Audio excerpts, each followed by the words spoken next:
had to take out our anger by showing that we wasn't going to take no more of the white man and the policemen, you know, beating on brothers. It was very scary. There were a lot of people on the streets making gestures towards us.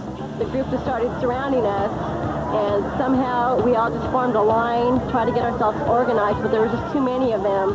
They're throwing things at us, yelling, screaming, jumping up in our faces, and there's really nothing we could do.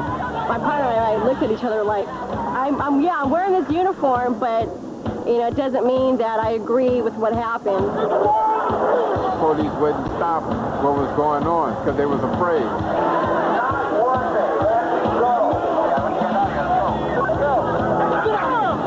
So we all formed up and just took our anger out on Koreans, Mexicans, whites, you know, anything that wasn't black to pass through this way. Everybody started, you know, came over here, started tearing up this gas station right here. And then as white people was driving through, there were people, you know, throwing rocks and grabbing white and Mexicans out the car, you know, throwing them on the ground and just taking their anger out on them.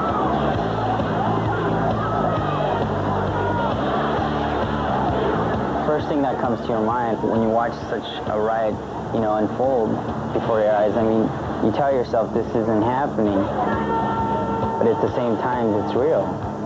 Felt anger. Anger was the biggest thing, then loss of hope and fear. Fear came to my mind. There's Koreans on that motherfucker anyway. Koreans on that motherfucker. I'll never forget on that first day of the riots, I was watching it just unfold on TV. I think I was watching some program where there were a couple of gangbangers. They were basically saying, it didn't matter who you were, if you were white and you were driving through Florence and Normandy at the time that the verdict was released, we would have pulled you out and we would have did a job on you. And I remember thinking to myself, that could have easily been me. Prejudice hurts. Prejudice hurts. Prejudice hurts. You know, my people we had to release anger some kind of way, and protesting was not going to do it. You see, we had been slapped in the face, turn the other cheek, you had been slapped there, and so this is what we were dealing with. Ain't no nonviolent movement going on in 1992. Why is it that, you know, we get the media attention when we're acting out? It makes me kind of afraid, you know, for me and my community, that I think that there's messages that are saying that the only way that things may change is when we act violently, and I hope that that's not a solution. Without a doubt, the violence in the South Central section of Los Angeles last spring has forced many of us to take a second look at America's inner cities. But what do we really see? Do we see the work of a bunch of common criminals and troublemakers, or do we see a desperate expression of anguish and despair? So just, you know, let's lay the record straight. South Central Los Angeles is not ghetto. It's just not like that. There's sun, there's trees, there's these beautiful streets, there's beautiful homes. But then, you know, ghetto in a large sense in Los Angeles is more of like a state of mind, you know. If you ghetto in your mind, then you do live in the ghetto. South Central is just a poor community. You know, it's not a black community. It's a poor community. It's a community where if you only got $300 a month, you're going to move there because that's what the rent is. So it's an economical prison. It wasn't always that way in South Central. Wartime jobs and automotive plants brought large numbers of Southern blacks to the region in the early 40s. But in the 60s, many of the plants left the area in search of cheaper labor. And as South Central's economy went down, frustrations went up. A police brutality incident lit the fuse, and those frustrations exploded into the infamous Watts riots of 1965. Ironically, many of the problems that triggered the Watts riots also triggered the South Central riots of 1992. Poverty, unemployment, perceived injustice, and, once again, police brutality. The police coming straight from the underground. A young nigga got it bad cause I'm brown. And not the other color, so police think they have the authority to kill a minority. Rap artists such as NWA and Ice-T had long been making records which protested police brutality in the hood. Then, in March of 1991, seemingly indisputable evidence emerged.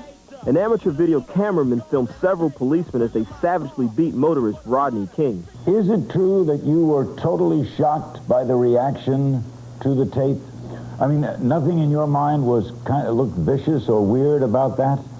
No, that's the way that L.A. had been doing police work for 10 years. In any black community or any ethnic diverse community, it's like a police state.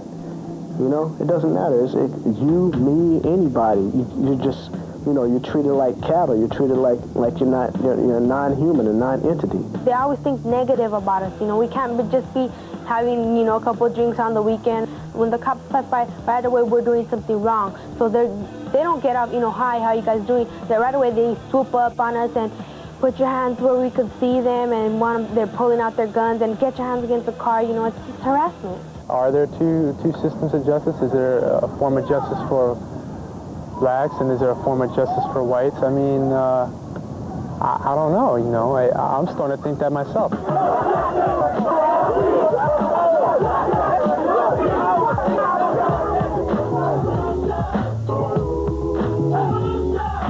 In the end, the 1992 riots were the most costly episode of civil disorder in United States history. In addition to an estimated $1 billion in damage, over 8,000 people of many different races were arrested on charges ranging from theft to murder. In all, 52 people lost their lives and over 2,000 were injured. However, assessing the riots means more than just looking at statistics. It means looking at ourselves and listening to our neighbors, which we'll do when Straight from the Hood continues. Shouldn't have to be like that. I guess it ain't where you're from, it's where you're at.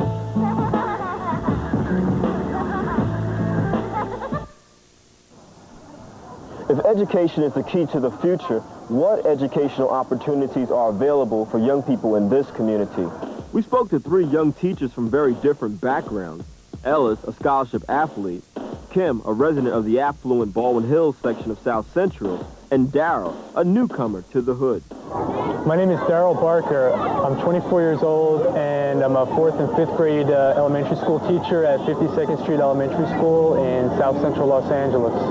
During my senior year at Yale, I decided pretty seriously that I wanted to do some public service, and I applied for this new program that was starting up at the time called Teach for America. When I got accepted into the program, they pretty much placed me where they needed me. Good morning, class. Good morning, Mr. Walker. Hello. The kind of children I teach here are predominantly African-American children and Latino children. There are no white children here. I'm the only white boy here. Free your mind. I had people telling me that you simply cannot be a good teacher because you are white. And that was a painful thing to go through. I took it personally, but I feel that 2 years later now, in retrospect, I've been able to overcome that. We're going to work more with our anger sticks today. I haven't forgotten the differences. I realize full well that my experience growing up is somewhat different from the children and their experiences here. How's it like living here? Julio? Well, sometimes unfair, and sometimes it's alright. What do you mean unfair? What kinds of things are unfair? I think a lot. The king beating. Okay, the king beating. I'm still searching for ways to deal with racism and how to present racism in the classroom. Maria, here's 5, 10, 15, $15, and here's $1 for you. Thanks a lot. Finding the way to do that is very difficult, and it requires a tremendous amount of creativity, but it needs to be dealt with by a responsible teacher. I'm a realistic person, and I really don't want to present just a beautiful picture of this country.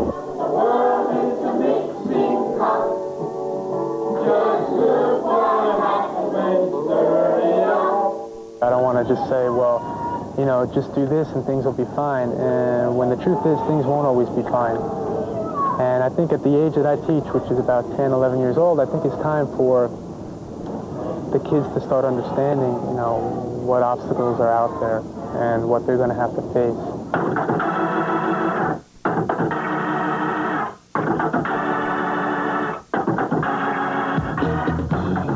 every corner you'll see liquor store. Liquor store, church, liquor store, church, liquor store.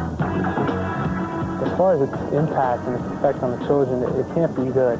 When it's so prevalent, it becomes normal. And if the kids see that constantly, then it's like, well, it's normal. It's normal to drink out of a paper bag, you know, at 2 in the afternoon. I think the gang life in this community has a pretty powerful force on the children at the school. Has anyone ever been asked to join a gang? There are times when I feel that I simply can't compete with the gang life, and those are the more depressing days. What happened, David? This boy named Reginald, and I know he said something that I want to do some OBS. I said no. The reason that they join gangs is because a lot of times the peer pressure is very strong. I did have peer pressure, you know, in school, especially in the public schools. You know, you had peer pressure, but it was just, you know, I made it up in my mind that that's not what I wanted to be a part of. I didn't have time to get involved with them. I went to school and I was always into sports. In the area that I grew up in, the guys that did not, you know, get involved in gangs, it was because of sports, because you use your time constructively and it pays off that way. Whereas now, all these things where I grew up at, they're cut. They are no more. And since then, you know, the gang problem has escalated. Hold it now! There's no places for you to go to do anything positive, so the negativity is what takes over. I was lucky that I got a scholarship, you know, to a major university. And after my time at San Diego State, I came back to South Central, where I started teaching, and my neighborhood had totally changed. I mean, you know, there was crack on the street at that time. It had torn people's lives apart. It really had shaken up our community. And so what I want to do is stay here and work and help the other kids that are coming up, because times are real tough now, and there are a lot of other things that are out there for kids to get into as opposed to when I was growing up. What happens is, as a young kid, and it doesn't really matter where you are, what you see is what you model yourself after. And for instance, in lower economic areas where kids see drug dealers or fast money and their only alternative vision is a television, what kind of choice is that? In the neighborhood that I grew up in, you could see, you know, what would happen if you succeeded. Because I live in a neighborhood where there are doctors and lawyers. You see Mercedes-Benz driving up. You could talk to people. It was a physical type thing. It was really inspirational for me to keep me going, because I said when I was younger, I want to achieve these things. These are the things that I want for myself. And they would tell me that the key to get all of these things were education. So I said, if this is how you get it, you know, I'm going to believe in these models of stay in school. You got to live and learn. As a black teacher, I bring a positive reflection to the classroom that kids can see themselves. Kids need, like I said, something to model themselves after, and they use me to say, well, if I don't have a model at home, and if I don't have a model in the street, then can you be my model? Like, how do you apply for college? Yeah. Okay, well... I sincerely believe that we need more black role models as teachers, more black teachers. The kids need to see more of that. Unfortunately, the situation here in Los Angeles isn't too good for teachers. We suffered a 3% pay cut last year. We're going to be having another 9% pay cut this year. Every year, you know, you have funds for schools cut. And this is what, you know, keeps our kids out of gangs. So why cut that? You know, cut somewhere else. You know, don't take from the schools. It doesn't make sense. Hey, tomorrow fever, where is your best? As important as education may be to young people in these communities, sometimes it's not enough. We'll find out why when we return. You're stepping on my property, get off it, G. Get caught up, then you get shot up, see.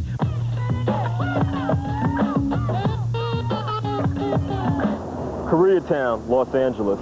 During the riot last year, the media focused a great deal of attention on black-Korean relations and what seemed to be a lot of pent-up anger vented on this immigrant community.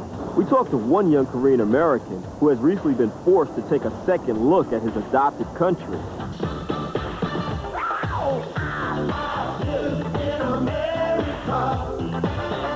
My name is Raphael Hong, and I'm 24, and I was born in Seoul, Korea.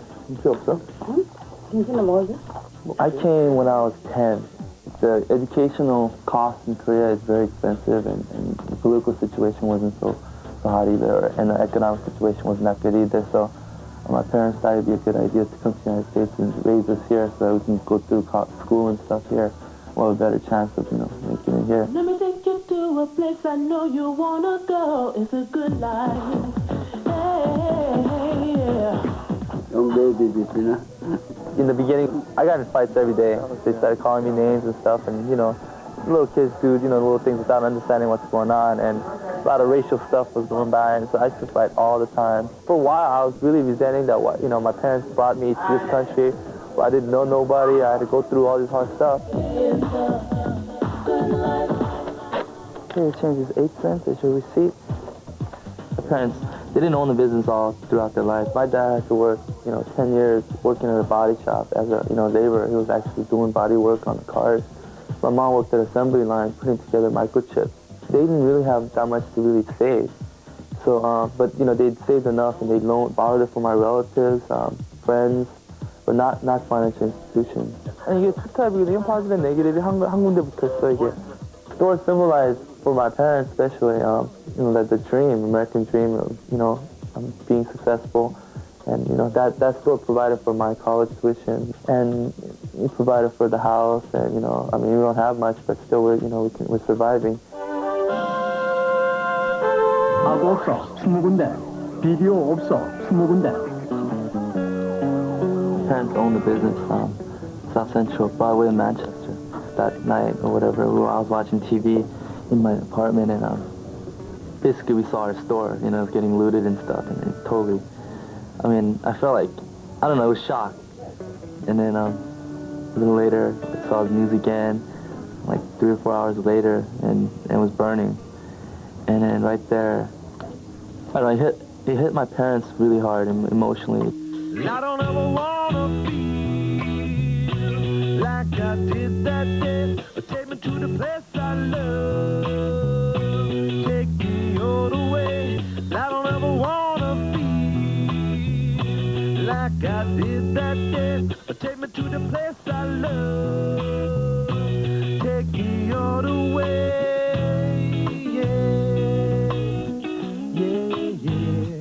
And we always had like annual Thanksgiving barbecues and stuff. We invite all the community people and come in. Maybe that's just a token gesture or whatever, but still, there was an effort for people to go out there. 14 to 15 years of work just went one night. It was just gone. My dad came out of there with $36 in the bank account. Basically,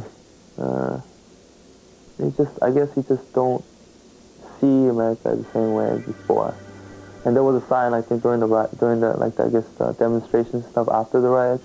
One of the signs said that we thought America was #1 and we were so wrong. And, that kind of, at the time, with the emotional stress that they were feeling, I think that really summed up what they really felt at the time.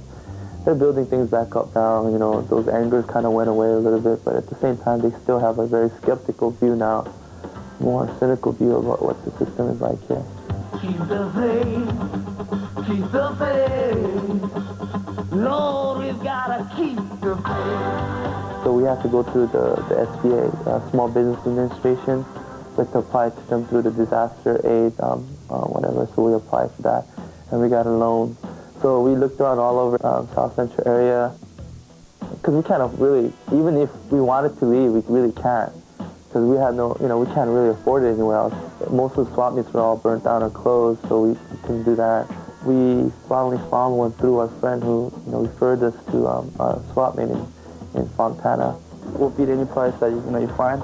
I graduated from UCLA, and I'm supposed to get a job and start working as a professional. That's what the whole education thing was about. Now we have to put our house as collateral for the loan. So if our business don't go well, then we can, lose our house and stuff. So we have to make sure that our business is stable. Yeah, it's a phone, but it has like the little desk thing on here. You can write notes. It has a little lamp light. So, with the college degree, I'm now working in a store. So, you know, I might as well not even go to college and just, you know, start working when I got out of high school. So that's another thing I think is a breakdown in the American dream, you know. Education's supposed to lead you somewhere, but kind of go back, you know, getting the same thing that your parents are doing. Thank you very much, sir. I don't think it was the African Americans' fault that this happened. It's just a socioeconomic condition, and unless we start working to change that, you know, things are like just going to happen all over again. Clearly, we all have to do our part and come together wherever we live.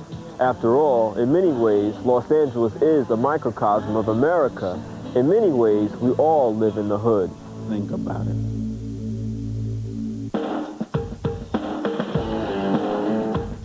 Thank you.